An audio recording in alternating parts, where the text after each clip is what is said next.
Here we have a question on Indian Wildlife Protection Act 1972.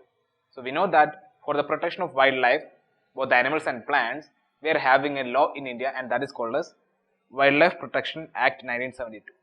And under this we are having 6 schedules. Okay. And schedule 1 to 5 was dealing with animal protection, and schedule 6 is dealing with plant protection. Right. So this question is based on the schedule 6, that means regarding the plant protection. Okay.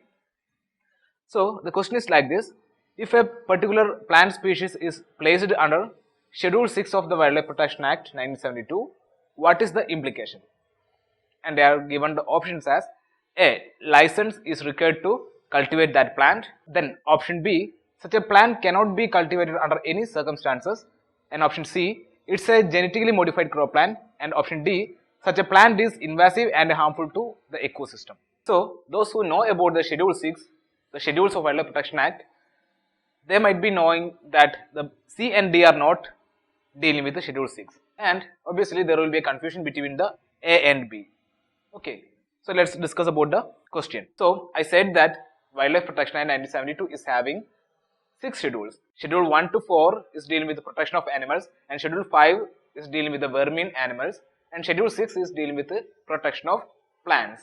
Okay, so here you can see the list of plants which is listed in the schedule 6 of the Wildlife Protection Act. Okay, so there are 6 plants: Bedom cycad, blue vanda, kuth, lady slipper orchids, pitcher plant, red vanda. So these are the plants which is listed in the schedule 6 of the Wildlife Protection Act 1972.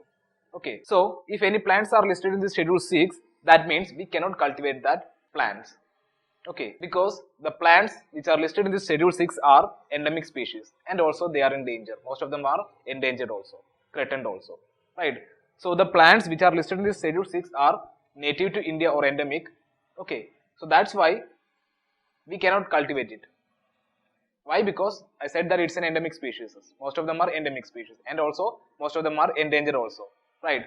So when we cultivate these kinds of plants, there may be a chance that their genetic pool or genetic diversity may get affected. Okay, so in order to prevent that from happening, the law is restricting for the cultivation of these 6 species, schedule 6 listed species. Okay, why? Because when we are cultivating these species, their genetic diversity may get affected. Okay, so that's why we are protecting this species, right? So under the Wildlife Protection Act, the chapter 3A deals with the protection of specified plants. Okay, so the chapter 3 under the Wildlife Protection Act deals with the protection of specified plants. So the term specified plants means the plants which are mentioned in the schedule 6. Okay, so the plants, any plants which is listed in the schedule 6 is called as specified plants, and chapter 3A is dealing with the protection of specified plants. So under this chapter 3A of Wildlife Protection Act, it is dealing with the protection of specified plants or the schedule 6 listed plants. Okay, so there they are saying that it is dealing with the prohibition of picking, uprooting and damaging or destroying the plants. Okay, now other provision is no person shall possess or sell, offer for sale or transfer by way of gift or something like that. It is also not allowed. Okay, so these 2 points says that no one can damage this schedule listed species, and also no one can possess or no one can sell it. Okay, and under this chapter 3 it is also saying that nothing in this section shall prevent a member of the scheduled tribe from picking, collecting or possessing these species. So the act also provided that nothing in this section shall prevent a member of a scheduled tribe subject to the provisions of chapter 4 from picking, collecting or possessing in the district he resides any specified plant or part or derivative thereof for his bona fide personal use. Okay, otherwise no one can use it or sell it or uproot it or damage it. Okay, no one can destroy it. So it's also being restricted from the cultivation. Okay, but a person can cultivate such plants with the license.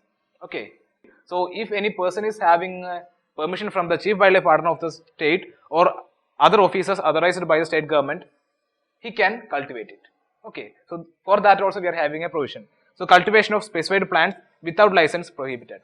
Okay, so without the license no one can cultivate it. Okay, so no person shall cultivate a specified plant except in accordance with a license granted by the Chief Wildlife Warden or any other officer authorized by the state government. Okay, so It is clearly saying that without the license, no one can cultivate it. But with the license from the chief wildlife warden of the state or authorized person, we can cultivate it. Okay. And earlier we said that no person can uproot or damage or pick the plants. Okay. But there is another provision for using the plants. Okay.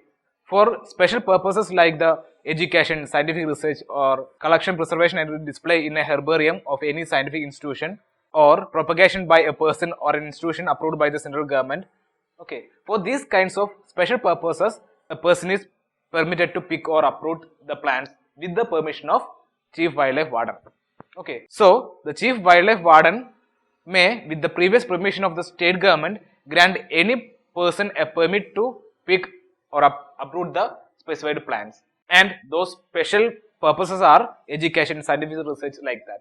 Okay, so these are the major provisions under the chapter 3 of the Wildlife Protection Act. So that is dealing with the protection of Schedule 6 listed plants. Okay, so let's move on to the model question. If a particular plant species is placed under Schedule 6 of the Wildlife Protection Act 1972, what is the implication? So A license is required to cultivate that plant. So that's a correct statement, right? But we have to go for the B, C, D and also, because sometimes the option D will be saying that both A and B are correct, like that. Okay, so A is correct only. Now B, such a plant cannot be cultivated under any circumstances. So that's a wrong statement. Why? Because they are saying that under any circumstances. Okay, so with the permission of the chief wildlife warden, with a license, a person can cultivate it, right? So that means the B is also wrong. Okay, so such a plant cannot be cultivated under any circumstances. So under any circumstances, that is the wrong, right? So that's why B is also wrong, and C and D we already eliminated, right? So the answer for this question is A license is required to cultivate that plant. So even though such a plant cannot be cultivated, it can be cultivated with the permission of the chief wildlife warden with a license. Okay, so that's why A is correct.